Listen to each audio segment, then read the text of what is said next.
Paranapiacaba, lugar de onde se vê o mar, em Tupi-Guarani. Num dia claro, esta era a visão que tinham os povos indígenas que passavam por ali, depois de subir a Serra do Mar rumo ao Planalto. No século XIX, naquele caminho utilizado pelos índios desde os tempos pré-coloniais, seria construída uma estrada de ferro que mudaria a paisagem do interior paulista e ocasionaria a fundação da vila de Paranapiacaba. O fator preponderante para a construção da ferrovia Santos-Jundiaí foi a expansão do café, que chegou ao Rio de Janeiro no início do século XIX e logo se espalhou pelo vale do Rio Paraíba.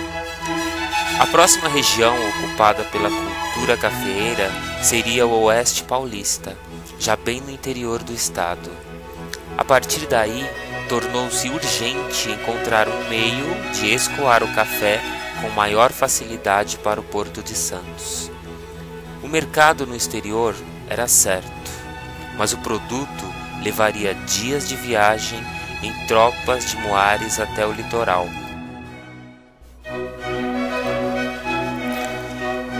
Os primeiros estudos para a implantação da ferrovia começaram em 1835, mas foi apenas depois de 1850 que a ideia começou a sair do papel, graças ao espírito empreendedor do Barão de Mauá. Ele encontrou nos ingleses os parceiros ideais para executar o projeto.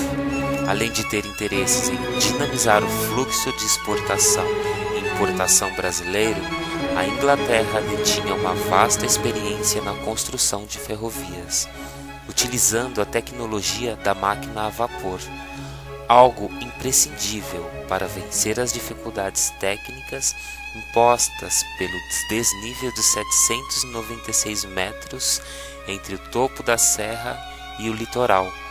Em 26 de abril de 1856, a recém-criada empresa inglesa São Paulo Highway recebia por um decreto imperial a concessão para a construção e exploração da ferrovia por 90 anos. As obras tiveram início em 1860, comandadas pelo engenheiro inglês Daniel M. Fox. Dadas as características extremamente íngremes do trecho da serra, optou-se pela adoção do chamado sistema funicular. O percurso foi dividido em 4 planos inclinados, cada um com uma máquina fixa a vapor, que tracionava as composições através de cabos de aço. A vila de Paranapiacaba era inicialmente apenas um acampamento de operários. Depois da inauguração da ferrovia, em 1867, houve a necessidade de se fixar parte deles no local para cuidar da manutenção do sistema. Assim, construiu-se a Estação Alto da Serra, que também foi o primeiro nome dado ao lugarejo, por causa da sua localização, último ponto antes da descida da serra. A vila começou a ganhar importância. Também nessa época foi fundada, em torno da Estação São Bernardo, a futura cidade de Santo André, a qual a vila de Paranapiacaba pertence hoje. Enquanto isso, a ocupação no interior do estado se consolidava, graças à estrada de ferro. O comércio e a produção agrícola aumentaram significativamente. Em pouco tempo já era preciso duplicar a ferrovia. A partir de 1896 começaram as obras. Paralelamente aos trabalhos de duplicação, a vila também sofreria modificações. No alto de uma colina, os ingleses construíram a casa do engenheiro-chefe, chamada de Castelinho, de onde toda a movimentação do pátio ferroviário poderia ser observada. Na mesma época foi erguida a Vila Martin Smith, com casas em estilo inglês, de madeira e telhado em ardósia, para servir de moradia aos funcionários da empresa. Em 1900, o novo sistema de planos inclinados é inaugurado e recebendo o nome de Serra Nova. Do outro lado da estrada de ferro, a parte alta de Paranapiacaba, que não pertencia à companhia, seguia padrões arquitetônicos diversos daqueles da vila inglesa. A área começou a ser ocupada por comerciantes para atender os ferroviários já na década de 1860. Ali também moravam os funcionários aposentados, que não poderiam mais usar as casas cedidas pela empresa. Até meados da década de 40, os moradores viviam ali, como uma grande família. A vila era bem cuidada, com ruas arborizadas e casas pintadas. O Clube União Lira Serrano era o centro de uma intensa atividade sociocultural. Bailes, jogos de salão, competições esportivas, encenações teatrais, exibições de filmes e concertos da banda Lira. Outro importante ponto de encontro para fechar um negócio ou conversar sobre política e futebol era a estação. Nas noites de sábado e domingos, moços e moças bem alinhados, interessados em namorar, caminhavam pelas plataformas largas, como relata João Ferreira, antigo morador da vila.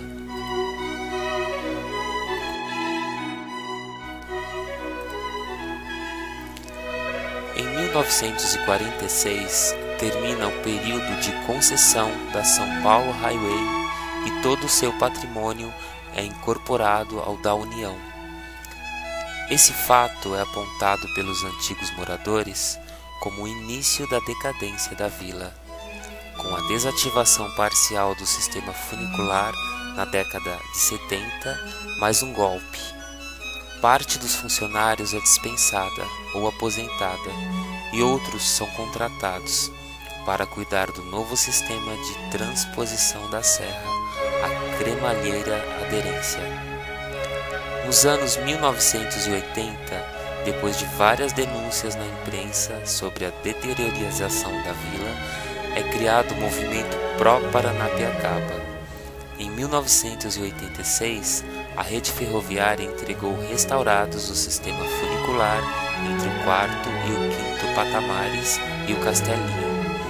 No ano seguinte, o núcleo urbano, os equipamentos ferroviários e a área natural de Paranapiacaba foram tombados pelo CONDEPAT, Conselho de Defesa do Patrimônio Histórico, Artístico e Turístico do Estado de São Paulo.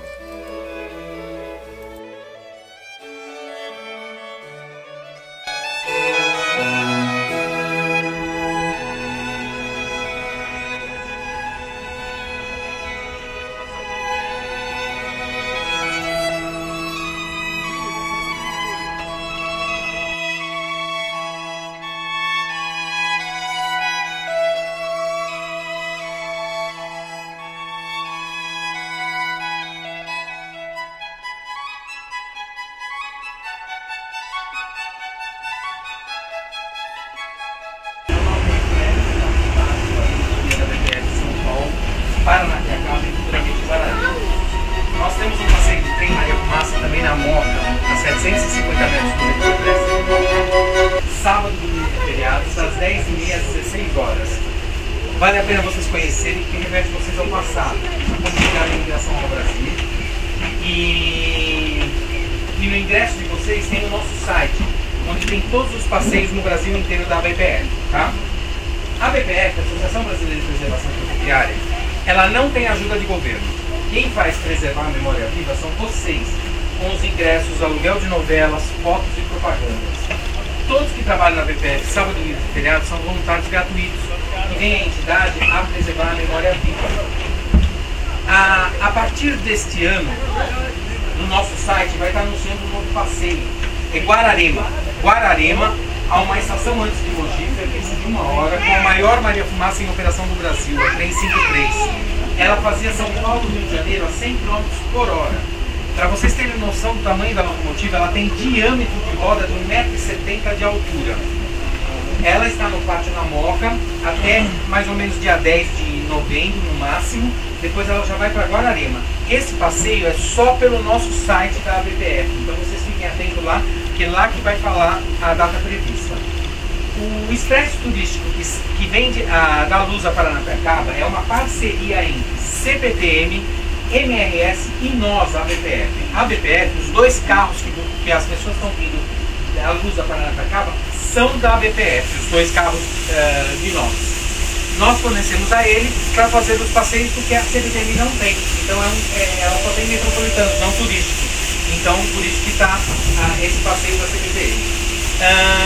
Esse é só pelo site da CPTM e está esgotado até dezembro esse passeio.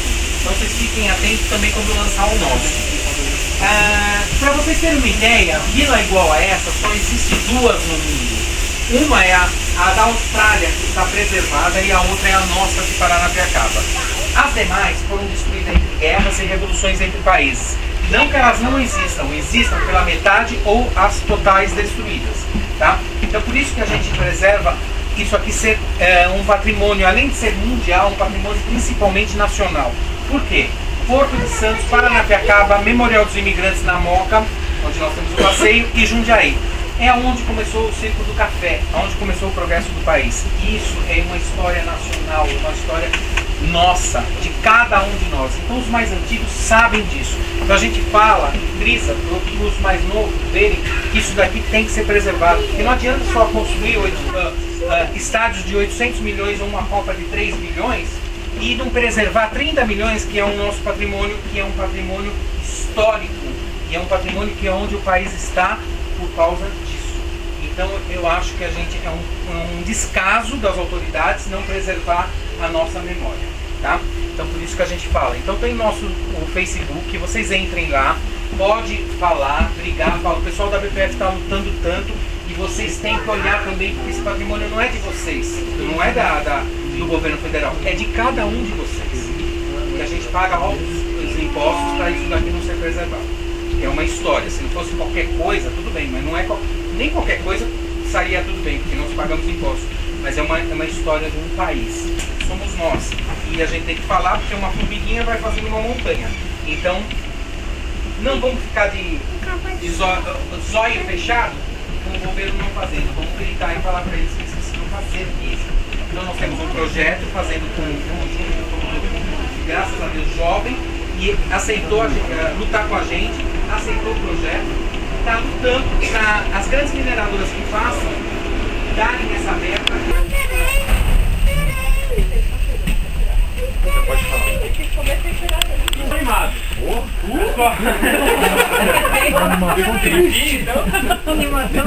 Não, pessoal, não reclama do tempo não. Eu gosto de ver que está Paranapiacaba, porque aqui eu me sinto andando nas nuvens. Literalmente. Bom, pessoal, meu nome é Jonathan. Aqui na BPF exerço a função de chefe do trem. Serei eu quem estarei autorizando o início do nosso passeio. E para isso utilizarei um procedimento de época, pois aqui na BPF nós gostamos de fazer tudo com procedimentos de época. Alguém sabe me dizer qual que era o procedimento de época para se liberar o trem? Não. Correto? Se for chute, chutou pro povo. Bom, pessoal, por que era utilizado a fita? Porque na época não existia nenhum tipo de comunicação via rádio, Nextel, Twitter ou MSN. Então é utilizado da fita. Nem o Face, nem Face também. Já pensou? Eu tirava uma foto dele com a fita na boca e mandava pra ele. Ele curtia ainda. Ele curtia, Curtia. Licença, pessoal, eu peço licença a todos que eu vou apitar pra gente poder sair.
Atenção crianças, pois iremos fazer esse passeio a incrível velocidade de 5 km por hora.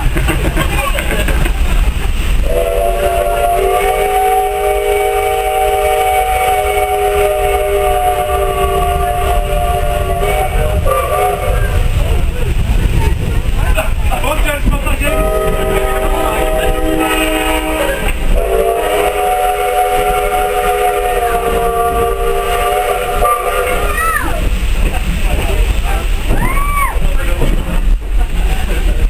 Se não tinha comunicação via Twitter e Facebook, provavelmente ele está clicando no curtir lá na outra aviso lá. Bom, seus passageiros, esse trem que vocês estão, o vagão é um carro de passageiros de primeira classe, um V112 de 1914. Na época foi projetado e utilizado para transportar os barões e as baronesas do café. Então por isso eu gostaria de pedir para que todos se sintam como barões e baronesas do café.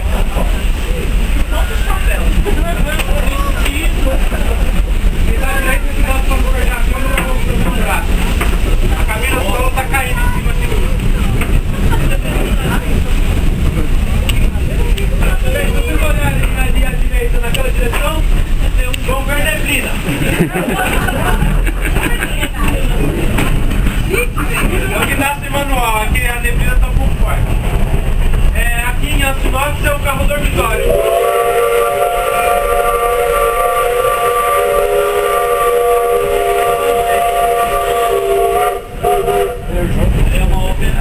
Dentro dele são 9 quartos, em cada quarto 2 camas. De madeira ali é um carro de correr bagagem. A sigla GM quer dizer qualquer mala, estou vendo bastante mala ali.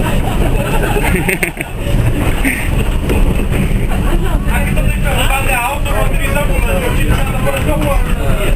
Mas atualmente quem está precisando socorro é ela. À direita, se vocês olharem, vão ver mato e neblina. À esquerda, né? A direita aqui é o muro de contenção da máquina fixa. A máquina fixa fica abaixo de nós no subsolo. Ou seja, estamos passando sobre a laje da máquina fixa. Graças a Deus. Aqui nesse galpão a sala de caldeiras. Dentro dele são 3 caldeiras que queimavam óleo baiano para tirar vapor para essa quinta máquina fixa. O que era a máquina fixa?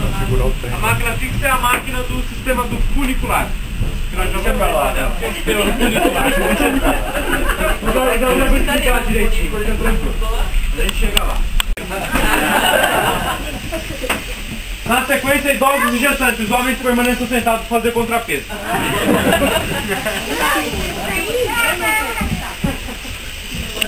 Brincadeira, pessoal. Jamais faria os barões e baronesas do café descer para empurrar o trem.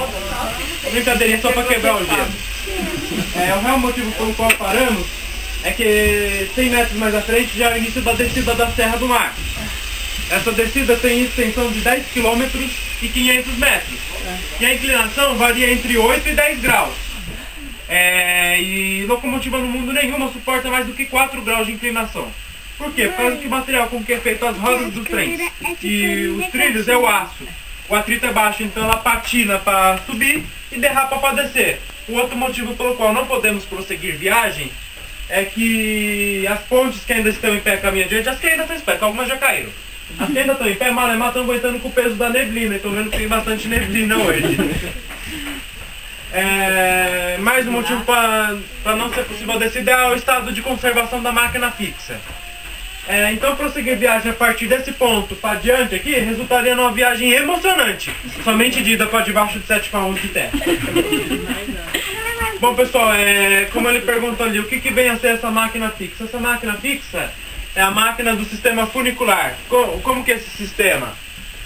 Para eliminar esse problema da inclinação, eles adotaram esse sistema funicular que funciona da seguinte maneira.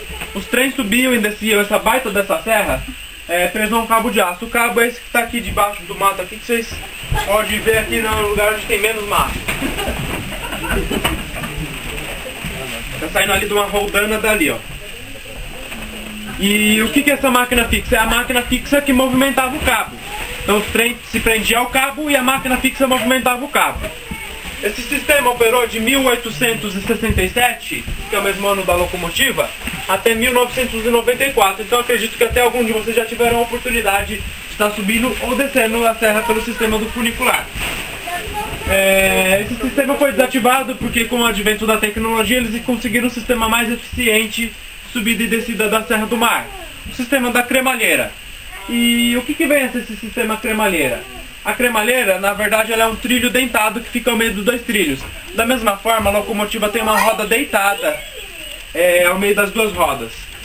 E então o que acontece? A locomotiva sobe e desce engrenando na cremalheira sem necessidade de derrapar, sem a necessidade de uma máquina fixa, o que reduziu custos com manutenção, e sem o risco de operação que tinha com o cabo, porque esse cabo algumas vezes já chegou a se partir. Inclusive contam os relatos de que uma das vezes em que esse cabo se partiu, a guascada foi tão forte que ele cortou o trem inteiro no meio. Vocês viram a grossura do cabo. Imagina um cabo desse com a capacidade de carga dele 120 toneladas. Imagina só uma lapada de 120 toneladas com um cabo dessa grossura. Então cortou o trem inteiro no meio. Sobrou alguém para contar essa história? Sobrou 5 pessoas vivas desse incidente. Imagine essa composição assim do jeito que está aqui, com 5 pessoas. Foi o que sobrou. Vou pintar mais pro canto. Não, aqui todos de 1976 até hoje. Agora eu gostaria de deixar aberto a pergunta. Se alguém tiver alguma pergunta, fale agora ou cale-se para sempre.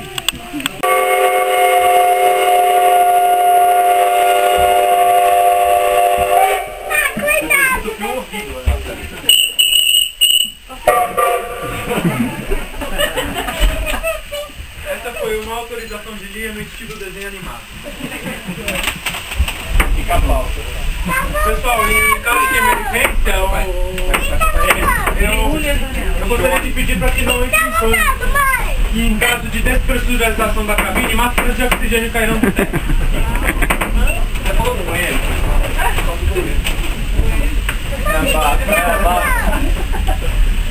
É um buraco no chão.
Uma pena.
Tchau.